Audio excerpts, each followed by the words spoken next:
Hello and welcome to the Earth Trust podcast. I'm Susie Kemp, Communications Officer at Earth Trust, and in this episode we're going to explore the role that archaeology can play in connecting us to our local landscape.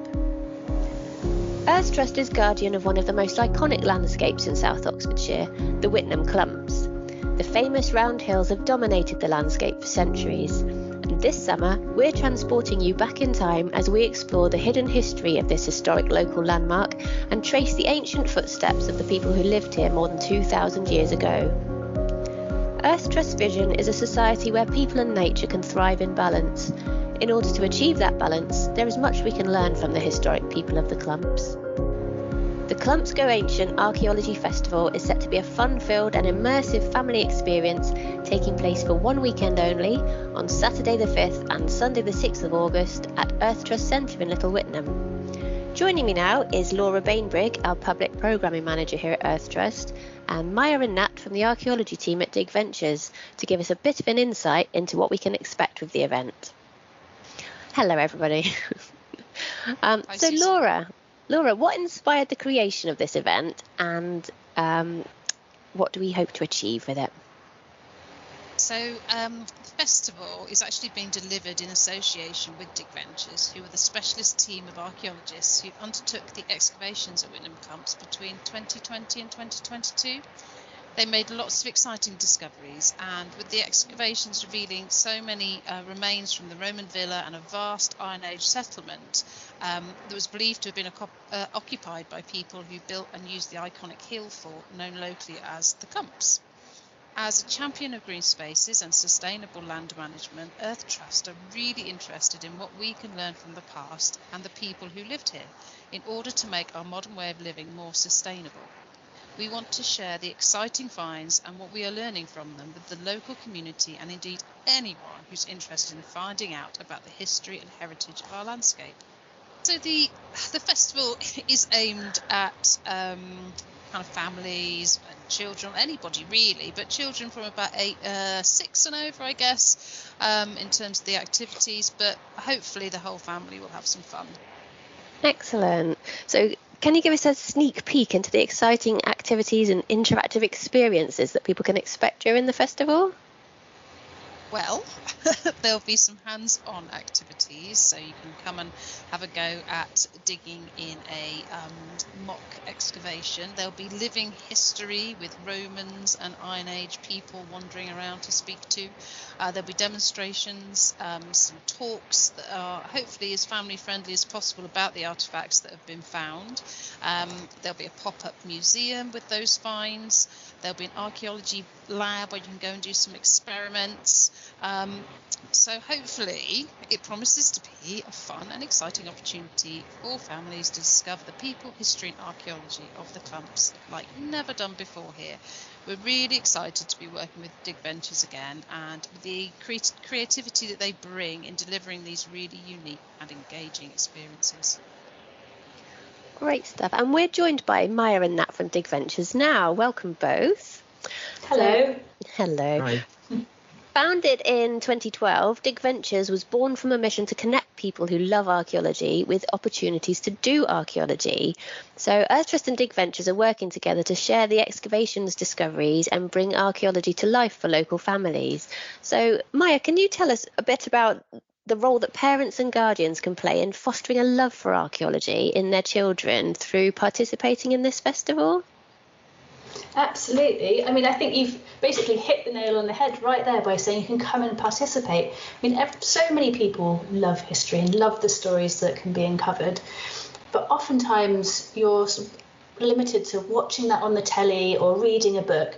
But this is a chance to come and discover it for real, to get hands-on, to see it in action and to be there and part of the story.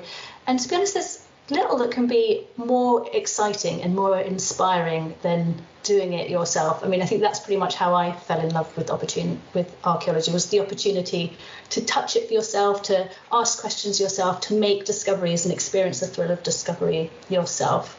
I think it's the best way for kids to learn and to get inspired both about history, but also about the science and the techniques that we use to uncover that history and to share that with the world. Yeah, absolutely. So how are there going to be hands-on experiences and things to get involved in at the festival? I think Laura covered that really nicely, but to expand on that a little bit, we've got several different zones as part of the festival. So one area will be where you can see the artefacts on display and speak to the archaeologists who uncovered them. But then as well, we'll have an archaeology lab where you can go in and do little experiments to try being an archaeologist yourself in the lab. Sometimes we think that archaeological discoveries are all made in the field on the dig. And yes, the material is all uncovered there, but how do we actually learn about what those artefacts are, what they mean, and tell a story from them? That often actually happens in the lab, where you do tests and experiments to figure out how old something is, what it was made of, what type of animal it was. All of those things happen after the dig. And so we're trying to bring a bit of that into the festival as well. So families will be able to do experiments to find out what kinds of material would survive in different environments, or to do a little DNA, extract a sample of DNA and send it off to a lab and see what results come back, and various different archaeological experiments like that as well. But that's not all. On top of that, there's going to be an area where you can unleash your creativity a little bit more. So we're having a crafting zone where families will be able to make things like an Iron Age torque or a Roman laurel wreath, or decorate a piece of pot in the style of a Roman or Iron Age pot. And on top of that, we're going to have the living history folk as well, who will actually really bring the archaeology to life. So you'll be able to meet them, ask questions, and see them preparing Iron Age food or firing Roman archery equipment, and see the kind of items that they would have around the home as well.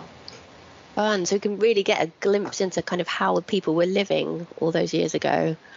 Humans are an integral part of the story of nature and green spaces, humans past, present and future. And Dig Ventures, as you've just explained, are uncovering all these fascinating finds and discovering the truth about how special Whitnam Clumps has been as a place for people for thousands of years. From the Iron Age communities who created the hill fort that we now call Castle Hill, to the farmers and tenants who manage the land today, this area has been shaped by human use and intervention throughout the ages. So, Nat, can you tell us, are there any particular archaeological exhibits that you're going to feature during the festival, and tell us what makes them significant to the local community? Well, we're going to bring a lot of different bits and bobs down. Just normal farming folk living in the Iron Age and through to the Roman period. We'll also have pottery and like personal items we're finding. So we found a small Roman coin hoard that we'll be bringing that along from the 3rd century. Clearly somebody just dropped it in their little, it would be in a little bag, and it was at the top of a ditch, and it's just like there preserved in a little clump waiting for us to find it. And then things like spatula probe or toilet spoon for cosmetics, Roman cosmetic, general everyday items, and things that can really sort of bring the site to life. Yeah, so we had like an absolute plethora of stuff. 15,000 artifacts were recovered over the series of digs that we carried out, including something like 8,500 animal bones, 5,000 sherds of pottery, from all over the site, and it's incredible. And we have evidence dating all the way back from the late Bronze Age all the way through to medieval periods. There are probably some families out there as well who are listening to this who will know exactly what we're talking about, because actually alongside the dig, some local families actually came and joined us in the finds room, helping to clean and conserve and prepare some of the artefacts as well. So the families that were involved in that will be able to see the results of some of their handiwork a couple of years ago, and finally see the artefacts that they helped to recover on display. So I think that's a really nice touch to the display as well. So it sounds like the dig that took place at Whitnam Clumps was a really exciting one. You found an absolute mass of things there, and one of the findings was the evidence of a small Roman dog. Oh yeah, absolutely. Oh, it's so adorable. It's so adorable. Nat, do you want to explain a bit? So it's like it's the cutest little thing. It would have been something like a miniature Dachshund type animal, type dog, and it was recovered from a burial and is almost certainly a pet. It was only about 20 centimeters from shoulder to feet, absolutely tiny, and is, I think our animal bone specialist was saying it's the 5th smallest Roman dog in the country to have been excavated. Wow. Which is just really fun. It's really lovely as well, because it shows us just how far back the culture of having small pet dogs actually goes. So we know that people in this country have probably pretty much been keeping pet dogs for about 1800 years now. But what's really interesting is that before that, in the Iron Age, we don't really find any evidence of such small dogs or evidence that people were keeping dogs as pets in that way. Yes, sure, they had working animals, they had medium-sized and large dogs, and who knows, they were treated as working dogs, but, I'm sure they were very much loved and cared for as well. It's not until the Romans arrive that we actually start to find evidence of smaller and smaller and smaller dogs. Now, some of those small dogs probably started off as hunting dogs as well, used for tracking through the undergrowth or hunting smaller animals. But over time, we start to see really small dogs, like the one that we found on this site. And that they're so small that they can only really have been used as pets. There's no other real conceivable purpose for them other than to be around the house or on someone's lap or maybe doing small tricks or whatever. And we know that that's what happened across the Roman Empire. There are written sources saying that elsewhere in the Roman Empire, people were starting to breed small dogs and keep them as pets. And there are other archaeological discoveries, again, in the Roman Empire where they found small dogs like these. But as Nat says, this is probably one of only 5 such tiny dogs discovered here in the UK. So it's really exciting and really adorable. It is. So you can what it's like. Come along to the event and see it for yourself. So thanks everyone. It sounds like it's going to be a terrific weekend here at the Clumps, and it's ideal for families and anyone interested in history and archaeology. So if you would like to come and join us, tickets are £5 a person, and that includes participation in all the various activities that we have going on, and children under 2 go free. Booking in advance is recommended to avoid disappointment on the day. Tickets are available to purchase online at earthtrust.org.uk.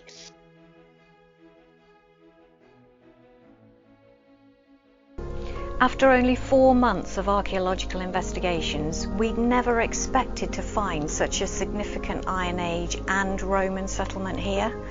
We know this area is special, and clearly our ancestors did too. With so many layers of time beneath our feet, and so many lives having been lived out in this special place, it's our time now to share and bring this knowledge to life for all our visitors.